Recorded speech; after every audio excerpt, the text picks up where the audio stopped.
आ जाइए बाबू, ध्यान देते हैं बच्चों, आज आ जाइए। आज हम लोग चलते हैं व्याकरण में संज्ञा।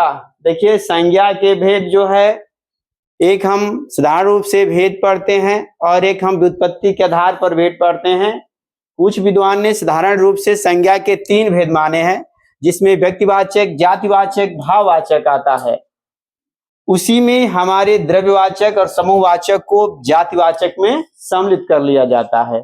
मगर परीक्षा की दृष्टि से जब हम पढ़ते हैं तो संज्ञा के 5 भेद लेते हैं: व्यक्तिवाचक, जातिवाचक, भाववाचक, द्रव्यवाचक, समूहवाचक।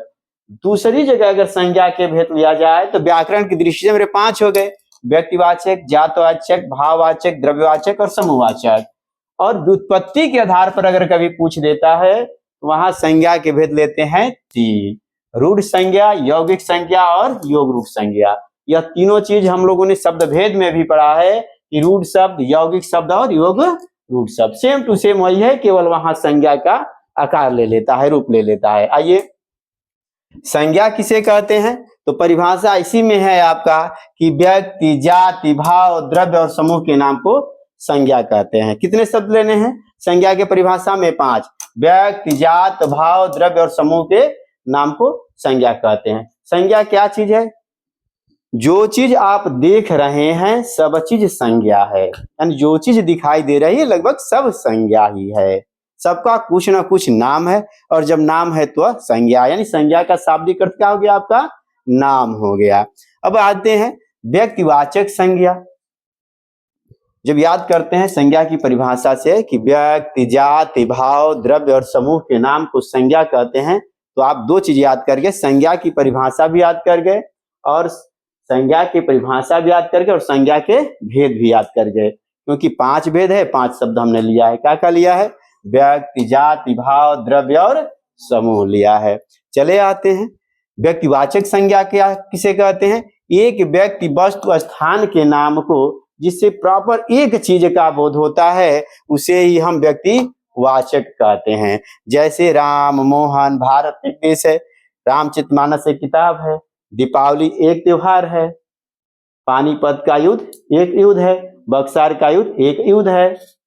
ऐसे अगर आते हैं जहां एक चीज का बोध हो, वहां हमारा क्या होता है? व्यक्तिवाचक संज्ञा होता है। जातिवाचक संज्ञा एक ही प्रकार की वस्तु, जैसे लड़का ले लिए, वकील हो गया, प्रधानमंत्री होगा, ज्वालामुखी हो गया, भूकंप हो गया, तूफान हो गया। ठीक है, यह जो शब्द आते हैं वह क्या होता है? जातिवाचक। ज्वालामुखी हमने ले लिया, जातिवाचक है। और वहीं ज्वालामुखी, किसी ज्वालामुखी का नाम आ जाए, जैसे कोटोपैक्सी ले ले, तो कहाँ चला आएगा? आपके व्यक्तिवाचक में चला आएगा। हमने तूफान लिया तो कहाँ चला आया? आपके जातिवाचक में। और वहीं हुदहुद तूफान ले लिया तो कहाँ चला आया? व्यक्तिवाचक में चला। यानी एक चीज का बोध होगा। चले आते हैं भाववाचक में। किसी भी वस्तु के गुण, दशा, भाव का बोध किया जाता है। जैसे बुढ़ापा हो गया, धार्मिक हो गया, अमीरी हो गया, कड़वाहट हो गया, ले लेते हैं इसमें बचपन हो गया, गर्मी हो गया, ठंडा हो गया। यह कहाँ चला आएगा? भाववाचक में चला आएगा। अब द्रव्यवाचक में ले लेते हैं, यानी धातु या द्रव्य के जो नाम होते हैं वह द्रव्यवाचक में आते हैं। यानी इसमें मुख्य रूप से हम माप तौल वाली वस्तु लेते हैं जिसे जोखा जा सके और नापा जा सके। जैसे हम ले लेते हैं सोना, चांदी, पानी, दूध और गेहूं, और हो सकता है आटा, चावल, जो चले जाइए, लकड़ी नाप के बेचते हैं।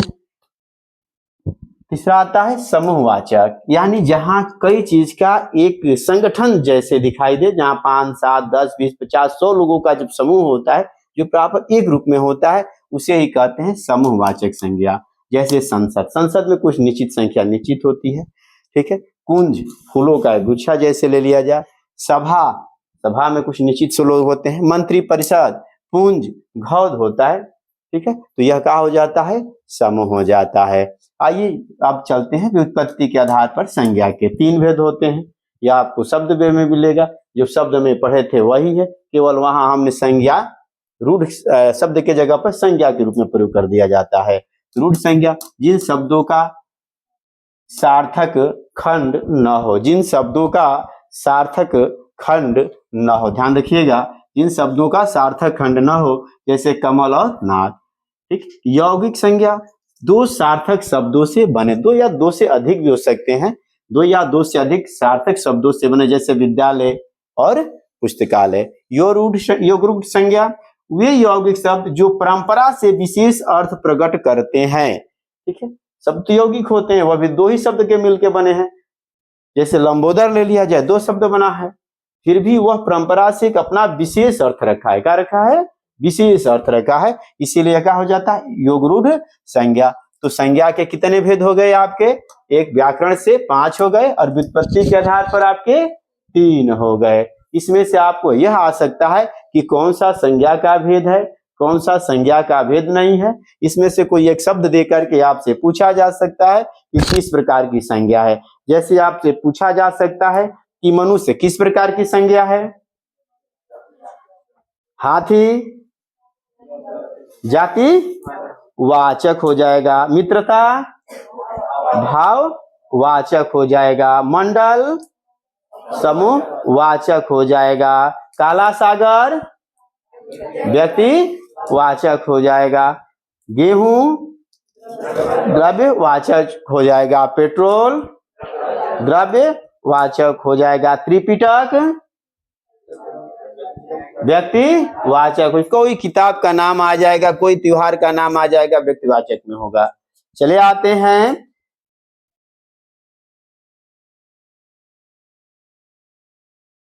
राज्यपाल